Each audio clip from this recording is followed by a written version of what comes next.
On this episode of Gambler Spec, we're installing this locking center console, plus fabbing up some hidden airbag switches. Let's get started.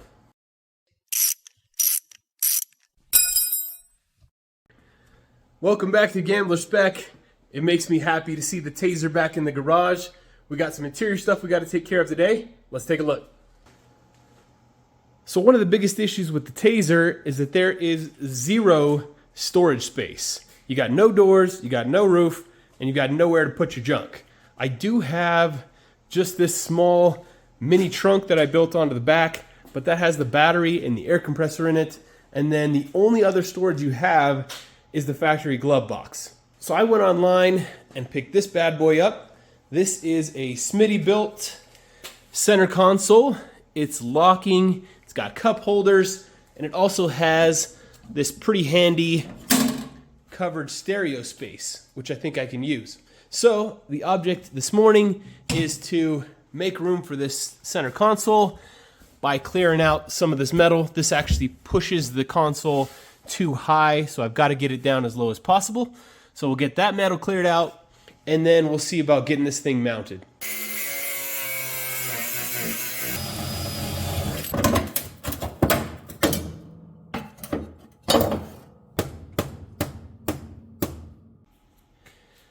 Okay, so the next step in these instructions says you take this piece, the mounting piece, and you actually attach it up underneath the console. Well, that's going to push up the console way too high, but I do need a nice flat surface to mount to. So I think what I'll do is I'll come back and see if I can kind of trace the profile of this center hump onto here, and then we can maybe tack weld this thing into place. That'll give me a nice firm base for my console to mount.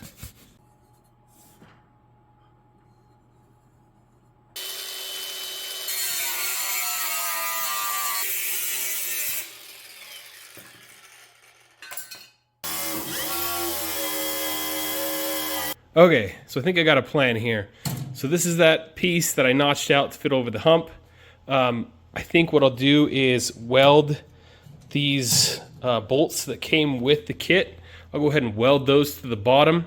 That way from the inside, I can just completely weld this piece to the car. The bolts will stay with it. Then when I need to take the console out, I can just take the nuts off and pull the whole console off. So I'm gonna just tack weld these in place, and then we'll get it set in the car.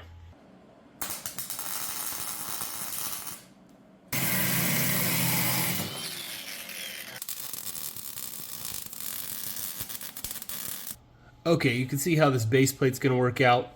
Welds are ugly, but doesn't really matter. That's going to hold just fine.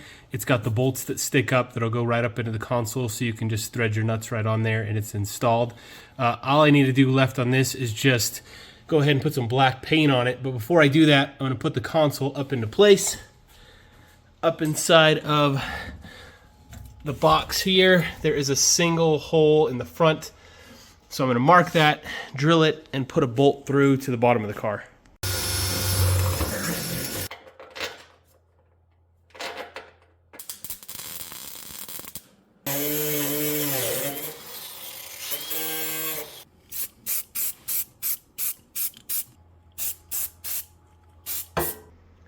Okay, so while we wait for this paint to dry, let me show you phase 2 of the console.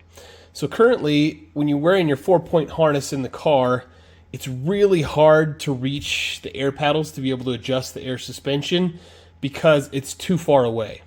So the other problem that I'm having is that when I go to let the air out of the bags, right now I have one paddle for the front and one paddle for the back.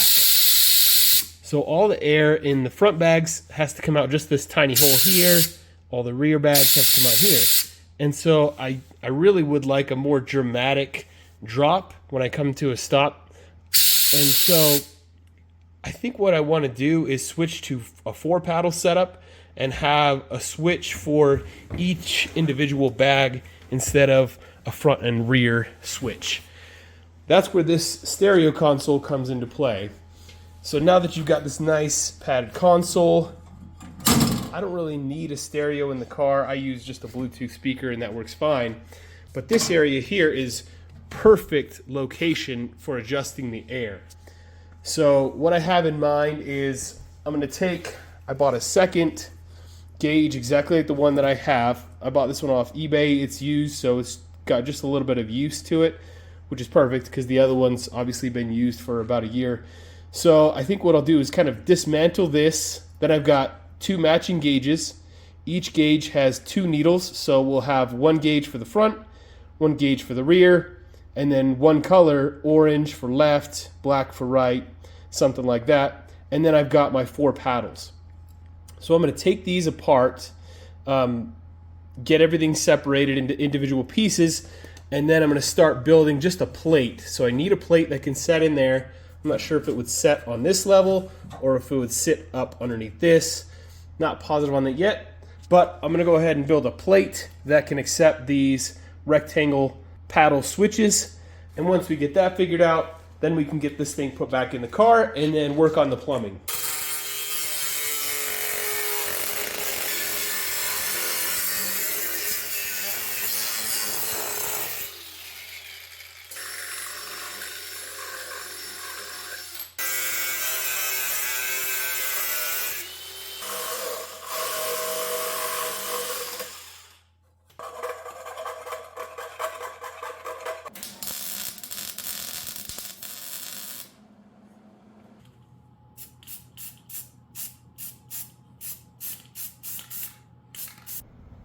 All right, so paint's still drying on this piece, but let's take a look. You can see everything's hidden. And then there's my 4 slots for the paddles. So that should work out. We're gonna let this paint dry up while we work on the plumbing. Let me show you how we're set up right now. Okay, so this is how my current setup works. I've got my air compressor, which is in the trunk. That keeps my tank full. That's on a pressure switch set to like 120 PSI. So then we've got a line that runs from the tank up to the gauge. It hits a T so that it provides air to the left and the right paddle. Now the left paddle is for the front, so as you push up on it, it sends air down this line. It tees off at the gauge so that it can read what it's at, and then it tees off again to go to either side, front left and front right airbags. So then the rear is the right side, and again, that goes through the gauge so you can get a pressure reading. When you press up on that, it sends air to the back, which then feeds the left and right rear airbags. So that's how it currently works. Some of the drawbacks, let's say you're up on a hill and your left front is up high. Well, all the weight shifts to the right side. That means it's going to deflate the airbag on the right and push air to the left, which means you're going to tip even more. So let me show you how the new setup works and how I'm going to lay it out. Okay, so this is how the new setup is going to work. Still the same air compressor, still the same air tank. That supply line goes up in T's. We'll probably just do a T, one over to the left side, then T again, so that you have air feed to each paddle, front and rear.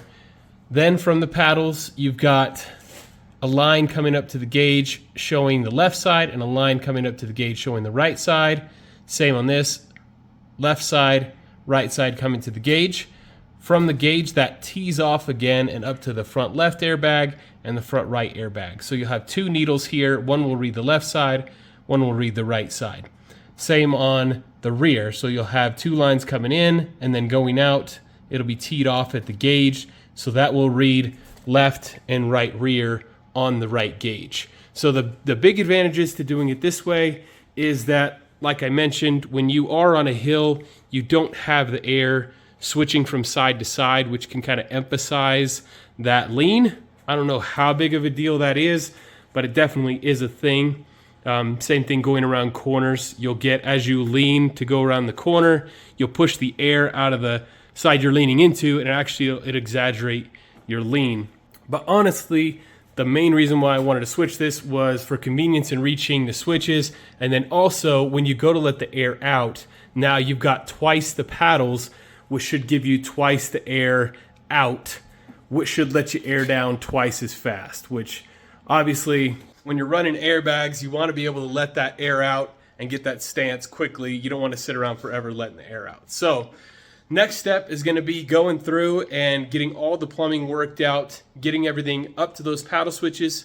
Then we'll get them installed, and then we've got to work out some type of a mount for both of our gauges. Paddle switches are all installed now. I've got everything plumbed up. The way that I did this, I cut a hole and then took a piece of fuel line and wrapped these tubes in it.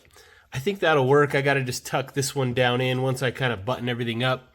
But I did add a second supply line. So I've got one supply line that runs to both front switches, one supply line that runs to both rear switches now.